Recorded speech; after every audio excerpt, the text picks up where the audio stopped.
Hello guys, tuturin ko kayo paano makuha ang rainbow aura sa Blox Fruit. Kung nga pala guys, wala pa tayong subscriber, kung di ka pa nakasubscribe, baka naman. Unang gagawin guys, patayin ang stone boss sa Port Town, sunod ang boss sa Hydra. Ang pinakahuli guys ay ang boss sa Turtle Center.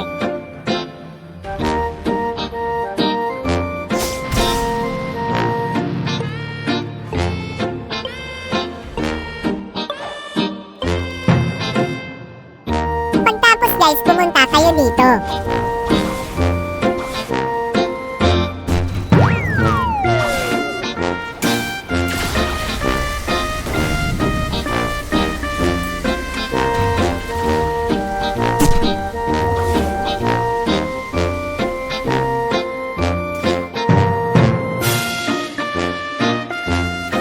Pagkapunta nyo dito guys, kausapin nyo lang ang NPC at magbayad lang kayo sa kanya ng utang 1.5k fragment. Yun lang guys, salamat sa panonood. Kung gusto mo mga gantong video, mag-like and subscribe ka na. Salamat.